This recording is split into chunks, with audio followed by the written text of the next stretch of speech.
Hope you're enjoying my little my little view of some of the old Superman comics. I wanted to start a second video because this first was getting pretty long, but we're still in the 1960s, and this is issue number 333. I remember this one. I think Red Kryptonite made Superman look like a monster. I think that was what the story was about. It's been a while since I've read these, like I said. It's been a number of years, actually. But they're all pretty enjoyable, just lighthearted fare before comic books got really intense. Issue number 336. Supergirl and Superhorse fight Superman.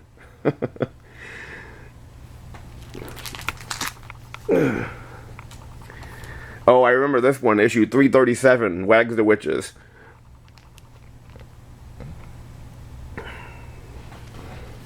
And I remember the next one as well, with this giant yellow-headed alien, issue number 338.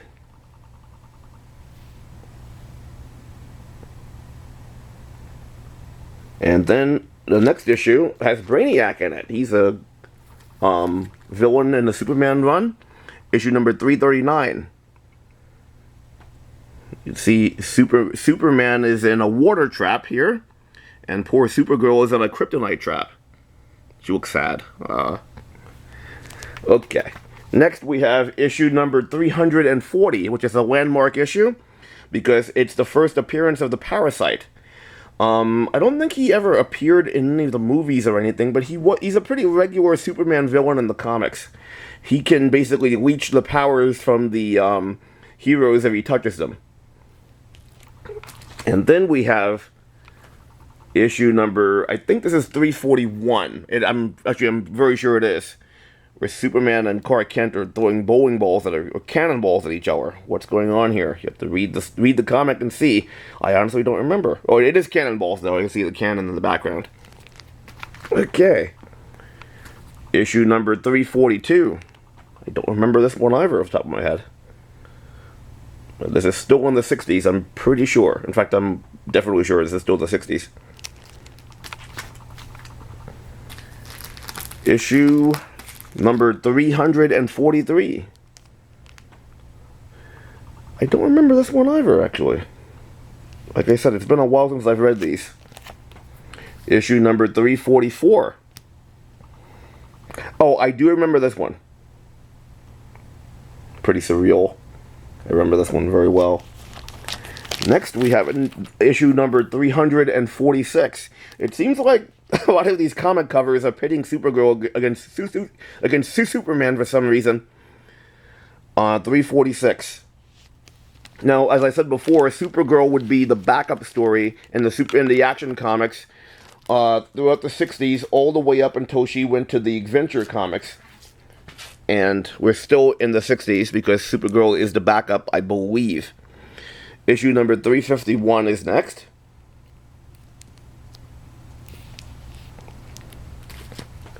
Issue number 354 is the one after that. I remember this one, and this is one of the ones I have a double of. I don't remember why I would have had doubles of these.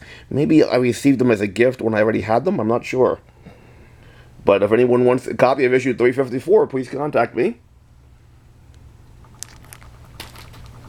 Issue 355. I'm sorry, 356. This is a two-parter. I remember this one. I remember this one very well. The Annihilator.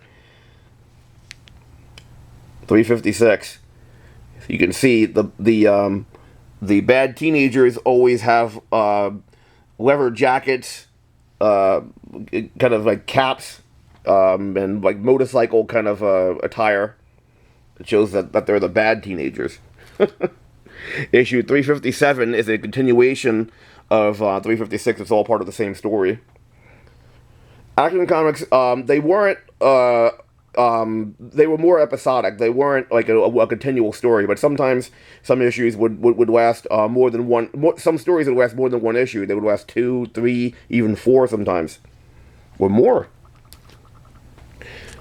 Okay, issue number 359 is next. I remember this one. 359. Then we have issue... Oh, I remember this one. I remember this one well. Issue 363. And this is one of the ones that it's a multi-part story. And I believe this is still the 60s. 364 is next.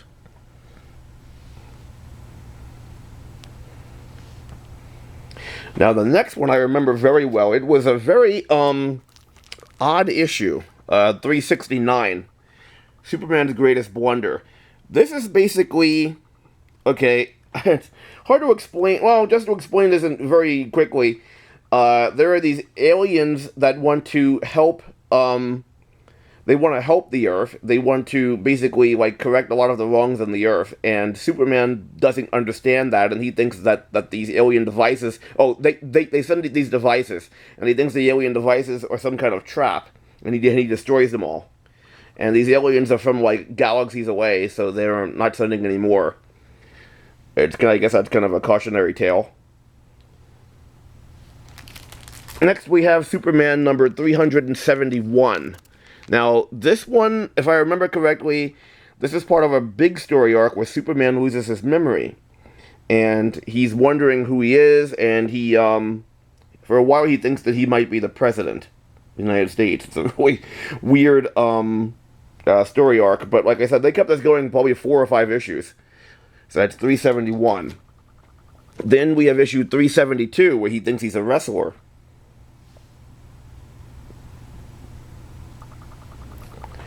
Okay, 373. Occasionally what they would do is just reprint a bunch of stories in a giant comic. They didn't have to write new stories that way, and they were able to take a month off. And also, with the giant comic, it would have stories that a lot of people haven't seen, because even by the 60s when this came out, Superman was almost 30 years old, and there were a lot of stories that just haven't been printed in quite some time, so people might not have seen them. So it's kind of cool that they did this. So usually the price is 12 cents. Now it's a whopping 25 cents, but it is a giant action comic. And like I said, it was probably cheaper because, and I'm sure it was, because they just had to reprint the story. They didn't have to pay an artist and a storyteller and everything else, a writer.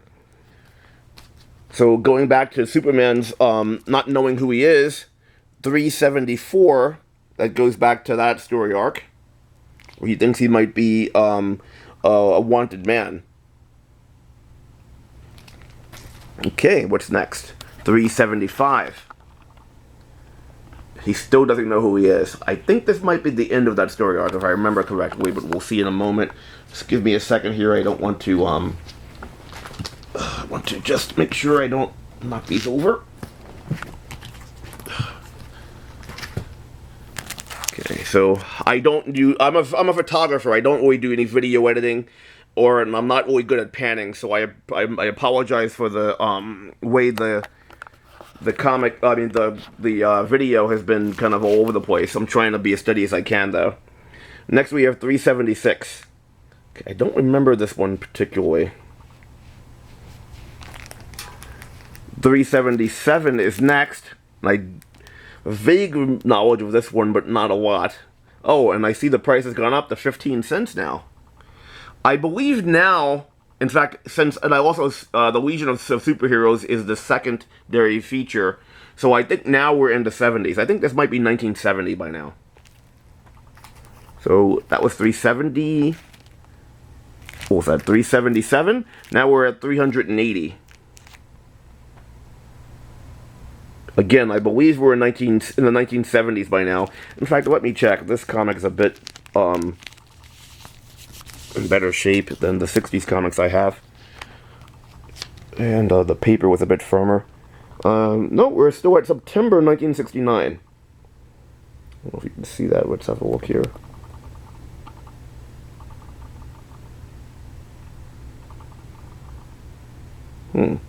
Well, you'll have to take my word for it if you can't see this, but it is from September 1969. Okay, so I'm a little bit off. We're not in the 70s quite yet, but the price is 15 cents. So the kids had to fork over an extra 3 cents from the earlier issues. Now let me put this back in. Give me a moment here. Okay, let's see. Okay. Next we have issue number 381. Superman, Dictator of Earth.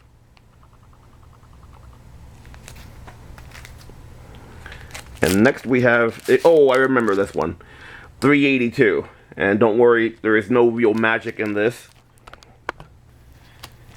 If I remember correctly, Clark Kent was pretending to be crazy in order to fool some crooks who were trying to take advantage of him as Clark Kent. So that's what that was about. That's why he's acting like that. Next, oh, I remember this one vaguely. Wow, these are pushing together.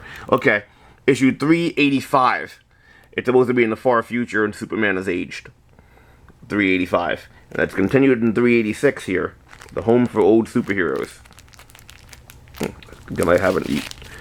It's just the plastic that's sticking together, but it's I haven't read these in quite some time. But I do remember this. 387. Still part of that future where Superman is an old man. I think I may have a double. I do have a double of this, yes. So again, if anyone wants issue 387, please see me, and I will be happy to sell it to you. 387. Now we're probably into 1970. Action number 388. There were a couple of teases of Lois Lane and Clark and Superman getting married. They never actually got married until, like, I think the 90s. And then they rebooted that again, so they weren't married. So, you know how comics go. But that's one of those tease comics showing them getting married. Action number 389. I remember this one. I remember this boy has. There was some problem that he had where I think he might have been bullied, and so Superman pretended that he could strike him out, basically, so that to give him confidence. Next we have issue number 390. Vague remembrance of this one. It's been a while since I've read these, as I said. Oh, this I remember. I remember this particular two-story arc very well. Issue number 391. One thing that the Action Comics had at the time were some comic stories called what if stories that basically don't take. They called them what if because these stories, anything can happen in the comic and there would be no consequences, so they could reset it for the next issue. And in this story, it's supposed to be in the future where Superman and Batman both are married and have a son, and Batman's son is doing very well, and Batman's ready to retire, but Superman's son is kind of a klutz and has all of these problems, so Superman is kind of displeased with him. And Superman actually acts a little kind of like a jerk in this one, to be honest, to his son. But it was a pretty good issue, I guess. And it was continued in issue number 392. Superman is ashamed of his son, as Batman's proud of his.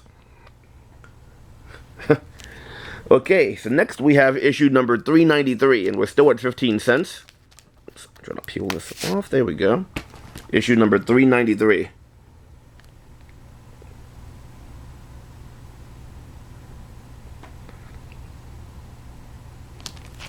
Then issue number 394. Oh, I remember this, where he was burning all of this money. I remember this one well. There's a reason for it, of course. Issue number 395. I remember this girl is like a bird girl. She's like she's a different species of, you know, an alien who has superpowers, but it's a long story. But I remember this issue.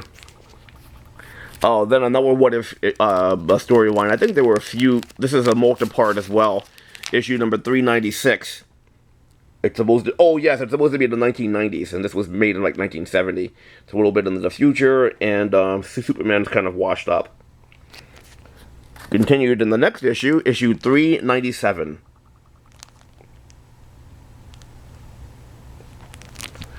Okay, 398.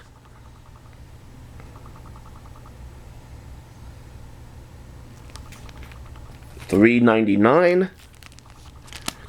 I think I may stop at 400.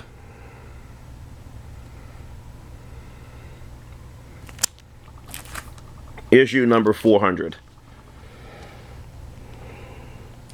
Now this one actually doesn't really have much of a commemorative feel to it, but issue 400 is an anniversary issue. It just says special 400th anniversary issue. I know that like as time went on, they really played up the 100 markers. So because I remember issue 500 came out in 1979, and that was a super deluxe issue. I think that might have been $1, and the comics were really going for 40 or 50 cents at the time. But yeah, this is issue number 400. Taken from maybe 1971, 1970. Okay, and there are plenty more, but I think I'm going to end it here. If this interests you, now I made these two videos together, and it's basically the comics from the 1960s up to maybe the very early 70s. But if this interests you, I can keep going, and we can go through the comics of the 1970s of Action Comics. There are quite a few. I have, by the 70s, I have a lot of them, because I was collecting them either when they were very, very recent, or even when they were brand new for going to the latter 70s, maybe a few of them. But anyway, I hope you enjoyed this trip down memory lane. I really enjoyed the comic books back in that time period when they were just comic books, just lighthearted fare. They weren't really intense or violent or anything else. So I hope you enjoyed looking at these old comics and getting a chuckle at the zany covers, the zany stories, and even the zany prices. 10 cents, 12, 15 cents. It seems almost unbelievable. Even taking that kind of cost of 1970 of 15 cents and turning it into today's money, the comics are still a lot more expensive today. Inflation didn't hit that much, and comic books now I think are $4 or $5, so it's quite a bit. Okay, anyway, I hope you enjoyed this review of the 1960s Action Comics. Have a nice day. Take care.